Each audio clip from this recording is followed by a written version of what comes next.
Hello everybody and welcome to a new MA Tips.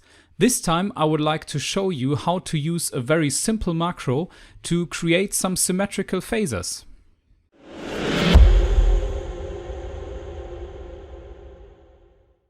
Let's have a look at the example of a symmetrical circle. As you know, we are missing the blocks, groups and wings so far in our phasor editor, but there is a small workaround to use the symmetrical phasors as well. We just have to use our MA tricks combined with some simple macros we added here. Let's have a look at this. We turn off this sequence and we select all our spots and bring them to full.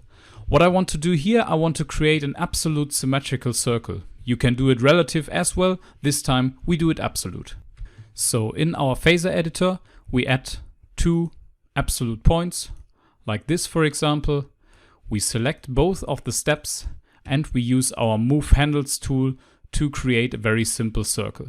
You know, you can move around that circle and you can make it bigger or smaller. I think you're all used to these tools in the phasor editor now. To make this symmetrical, I have to take care of my second half of my selection. So the second half of my fixture selection should turn in the different direction. Therefore I can use my MA tricks. I make a block of 4 and then say next to get the second half of my selection. And now I can use a tool in the phasor editor, which means mirror time. So mirror time to just mirror the steps in the direction and in the time. So the two halves of my fixture selection turn into a different direction to be symmetrical. Now we just reset the MA tricks and I use this macro, position phase 0 through 360 through 0.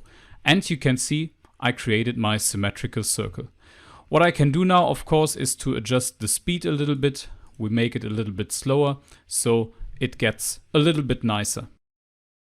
Let's have a look at this macro. What is this doing? So we edit this and we have a look at this.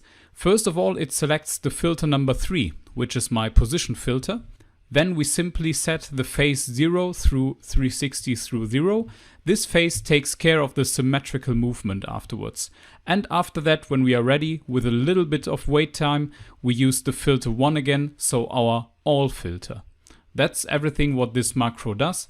You can see that I created this as well for a different phase like 0 through 360 just to make it a little bit different, or 0 through 360 through 0 when you want to have something symmetrical. So you can see a combination of MA tricks and some very simple macros can help you at the moment while we are missing this blocks, groups and wings in the phasor editor.